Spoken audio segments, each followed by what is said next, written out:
Alhamdulillah wa syukurillah la haula wa la quwwata illa billah. A'udzu billahi minasy syaithanir rajim. Bismillahirrahmanirrahim. La in syakartum la azidannakum وَلَئِن كَفَرْتُمْ إِنَّ عَذَابِي لَشَدِيدٌ. Quran Surat Ibrahim ayat 7, yang artinya Allah berfirman, jika kamu bersyukur kepadaku Allah, niscaya akan aku tambah nikmatnya. Tapi jika engkau kufur atau mengingkari nikmat Allah, sungguh siksa Allah sangat pedih. Alhamdulillah wa syukurillah la haula wa la quwwata illa billah.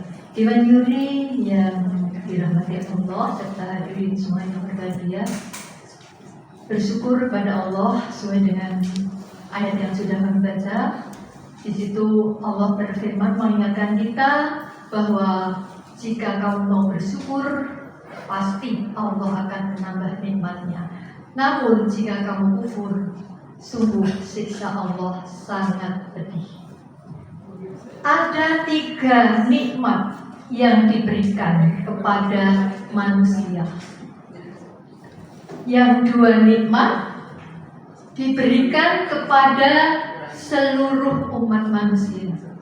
Kurang apa? Korun, Fir'aun, mereka diberikan sehat. Nikmat yang pertama sehat, yang kedua harta. Mereka diberikan nikmat sehat, juga diberikan harta. Tapi ada satu nikmat yang hanya diberikan kepada orang yang dicintai oleh Allah, yaitu nikmat iman.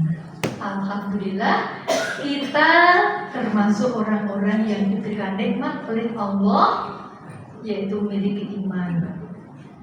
Dan kita berusaha untuk mempertahankan iman ini sampai nanti menutup mata, termasuk anak atau generasi keturunan kita semuanya.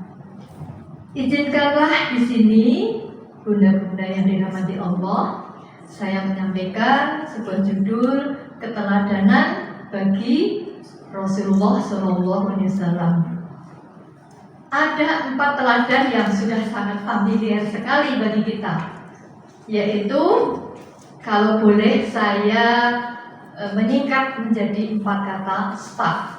What is the meaning of staff? Saya yakin ibu-ibu semuanya sudah tahu. Staff terdiri dari 4 huruf. Apa itu 4 huruf? S-nya sidik. Ya. Jadi sesuatu yang untuk memudahkan kita mengingat-ingat. Terutama bagi para pendidik, ibu-ibu, guru yang memberikan pelajaran kepada murid-muridnya untuk memudahkan mengingatkan. Ya. Staff. 1, S-nya adalah sidik. T-nya adalah tabligh. Kemudian A-nya amanah. Kemudian F-nya cerdas. Nah, ini salah satu metode untuk memudahkan kita mengingat-ingat.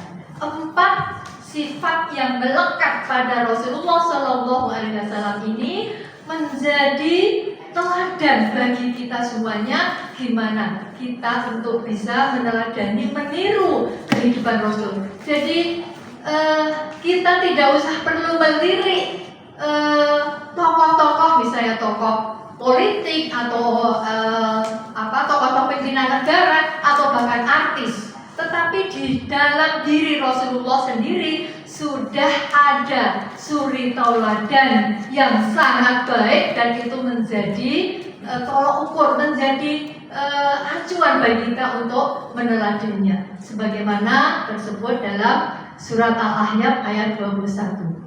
A'udzu billahi minasy syaithanir rajim. laqad kana lakum fi rasulillahi uswatun hasanah liman kana yarjullaha wal akhirah wa dzakarallaha katsira. Saya ulang. Liman kana yarjullaha wal yawmal akhirah wa dzakarallaha katsira. Yang artinya sungguh ada pada diri Rasul itu suri tauladan yang baik. Bagi siapa? Bagi orang-orang yang mengingat Allah, bagi siapa saja yang mengharapkan rahmat Allah dan mengingat Allah dengan sebanyak-banyaknya. Ibu-ibu yang dirahmati Allah, banyak sekali semua aspek kehidupan itu sudah ada pada diri Rasulullah Shallallahu Alaihi Wasallam. Nah, seperti aspek ibadah, ada 4 I yang harus terpenuhi di sini. I yang ibadah ya, ibadah ini harus menyesuaikan, harus sesuai dengan 4 I. I yang pertama harus ittiba Nabi. Semua ibadah yang dituntunkan oleh Nabi, kita harus mengikuti apa yang telah dicontohkan oleh Nabi. Kemudian yang berikutnya istiqomah.